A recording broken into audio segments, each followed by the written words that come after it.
오늘은 그래서 F를 준비를 했어요. 4일 장 마감 후 실적을 발표를 했고 그게 이제 금요일장에 확 시세에 반영이 됐기 때문에 그러면서 그날 또 월가의 보고서들이 쏟아졌기 때문에 이거 좀 정리를 해드릴게요. 자, 세계 시가총액 1위 기업 애플이죠. 금요일날 주가 5% 가까이 급등을 했습니다. 자, 월가에서는 일단 실적 보고 나서 목표가 상향이 이어졌어요. 한 10여 군데 이상에서 목표가는 다 올렸거든요. 다만 뭐 주가 상승 여력을 매우 크게 보는 뭐 그런 분위기는 아니에요. 올 들어서 주가가 많이 올랐기 때문에. 다만 이제 월가의 평가가 되게 중요할 것 같은데 한쪽에서는 이번 성과를 보니까 탄력적인 이 비즈니스가 입증이 됐다. 애플은 애플이다. 라고 이야기를 했습니다. 그러면서 지금 뭔가 매크로 환경도 그렇고 뭔가 이 환경들이 불확실한데 거기에서 확실한 이 안전한 투자처는 애플이다. 라고 이야기하는 한쪽. 반면 한쪽에서는 이제 이 밸류에이션 부담이 높아졌고 거기에다가 수요 둔화는 뭐 이건 불가피한 거야. 지금 경제 상황에서. 그렇기 때문에 지금까지 이제 전반기에는 되게 좋았지만 앞으로 올해 내내 주가가 부진할 수 있다. 그냥 뭐 그렇다고 막 떨어지는 느낌은 아니고요. 그냥 약간 제자리 요 정도의 평가를 하는 애널들이 좀 있었습니다. 일단 이 목표가 요거 상향 조정한 거 이거 한번 보시면 이건 벤칭가에서 집계를 한 건데요. 그냥 보더라도 8%로만 목표 주가를 하향 조정을 했고 지금 나머지는 다 녹색이 많죠. 그리고 뭐 제프리스 정도는 그냥 유지인데 거의 목표 주가는 다 올렸습니다만 뭐 획기적으로 올리지는 않았고요. 뭐 올리더라도 뭐 10달러, 뭐 3달러 뭐 이런 식의 조정이 좀 많았고 로젠블렛 얘네만 한 25달러 정도 높였네요. 그래서 추가 상승 여력 한 14% 정도 있다라고 좀 봤는데 전반적으로 이 맨 왼쪽이 추가 상승 여력을 집계를 한 건데 한 자릿수 또는 10%대 초중반 정도의 추가 상승 여력이 있다라고 보고 있습니다. 목표 주가를 상향했음에도요. 그러니까 이게 낙관론자들은 아마 한 뭐 15% 정도 더 오를 수 있어 인 거고 약간 신중론자들은 이제 여기에서 제자리 뛰기야 라고 좀 보는 그런 흐름인 것 같아요. 자, 실적을 좀 보도록 하겠습니다. 애플 실적, 실적 공개 일자도 지연됐고 그리고 아이폰에 대한 우려가 좀 있었죠. 그래서 지난 전분기 때 이 매출이 약간 기대 이하였던 게 실제 중국에서 생산 차질 때문이었느냐 이게 정말 수요의 문제였느냐라는 고민들 많이 했었는데 그래서 우려가 있었는데 우려보다 좋았다라는 평가를 받고 있습니다. 2023 회계연도 2분기 얘들은 1월 2일부터 4월 2일이 2분기거든요. 시작을 보면 매출은 전년 대비 2.6% 감소했습니다.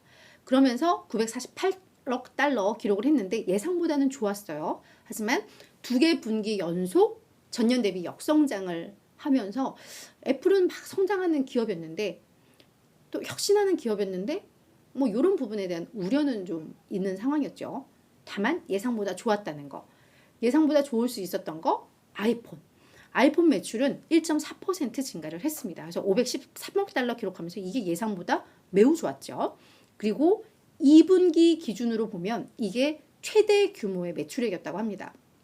원래 애플은 1분기 그러니까 10월부터 12월 요 분기 때 매출이 매우 좋잖아요. 이때 아마 신제품 나오고 나서 이게 막 반영되는 시기이기도 하고 그래서 아마 2분기 때는 이게 꺾였었는데 이게 아마 전분기 이연 수요들이 아마 연결되고 이러면서 좋았던 것 같아요. 그러면서 2분기 기준 최대 매출을 기록을 했고 서비스 부문이 성장 동력이잖아요. 특히나 이 마진이 매우 높은 대부분의 이 구독 서비스가 포함되는 이런 부분들인데 이게 5.5% 증가하면서 209억 달러 기록을 했습니다.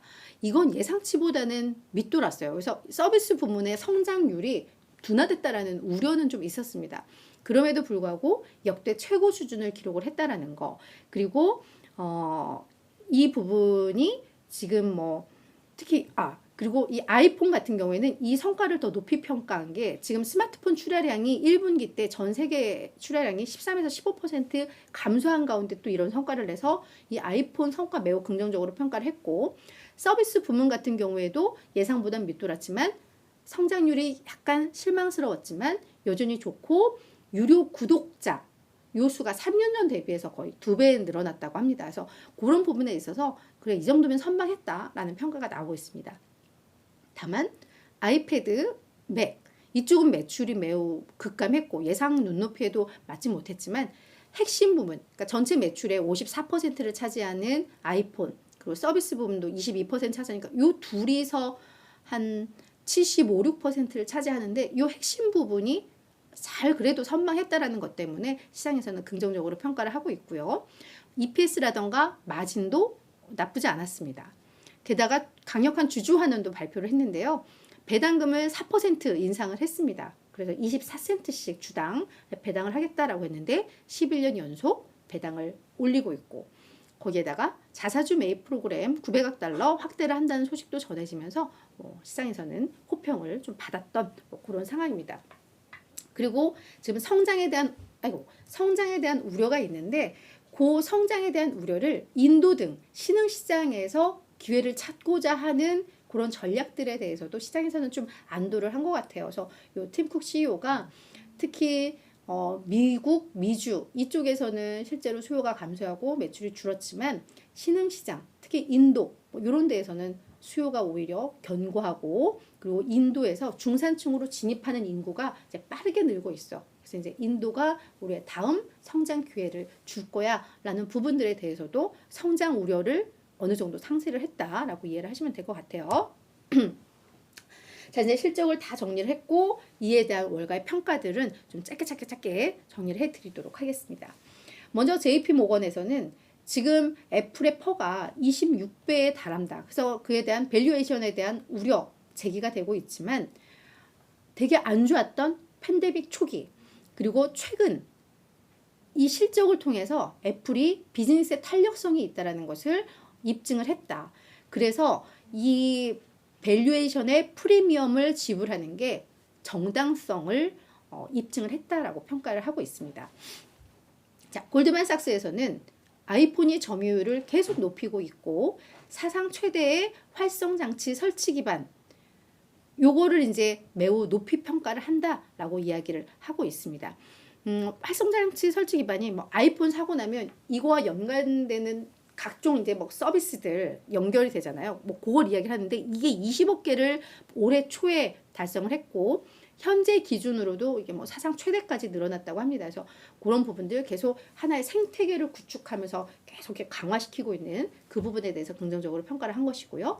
에버코어 ISI에서는 다양한 수익원 그리고 어려운 경제 환경에서도 아이폰은 이제 그냥 필수 소비재인 것처럼 아무리 비싸도 이제 고객들이 이건 없으면 안 되는 뭐 이렇게 되는 이걸 또 증명했다는 점에서 매우 긍정적이다라고 평가를 하고 있고요. 자, 모건 스탠리는 단기적으로 어려운 매크로 환경에 따른 수요 압력은 분명히 있다.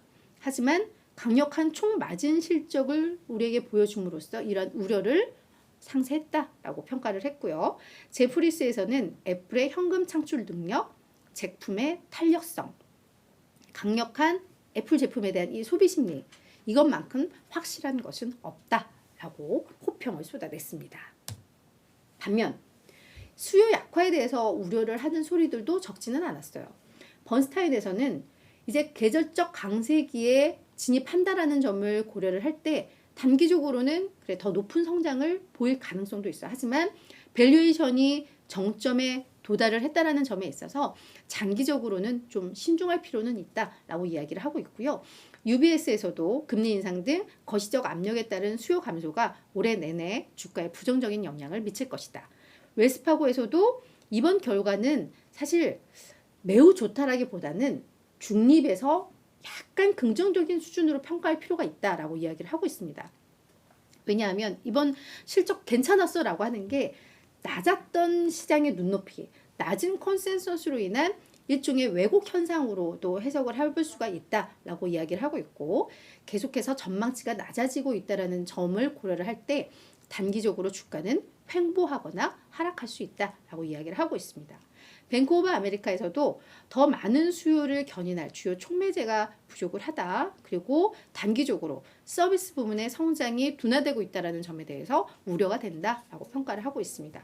의견들이 많이 맞서기는 해요. 그죠? 그래서 이런 의견들을 잘 종합해서 나만의 투자 전략을 세우면 되는 겁니다. 그러니까 딱 그냥 정리를 해보면 어려운 경제 환경에서도 애플은 잘 그래도 적응하고 있고 아이폰 매출도 나쁘지는 않아. 하지만 이런 기대감들이 이미 선반영돼서 주가가 너무 많이 올랐기 때문에 이게 더 탄력적으로 많이 오르기는 쉽지 않을 것 같다 정도가 이 모든 의견들을 종합해 보면 약간 그런 결론이 좀 나는 것 같습니다.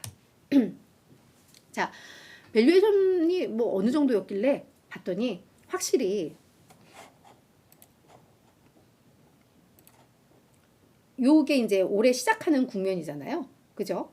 요 국면에서 지금 여기까지 올라왔고 이 최고가를 기록했던 게 작년 1월 초에 183달러. 요게 거의 최고가였거든요. 근데 지금 뭐 거의 임박했잖아요. 그러니까 이제 밸류에이션 부담 얘기는 좀 계속 나올 수 있는 그런 상황인 것 같아요. 그래서 올 들어서만 지금 34% 올랐기 때문에 여기서 폭발적으로 올릴까에 대한 우려가 있는 그런 상황입니다.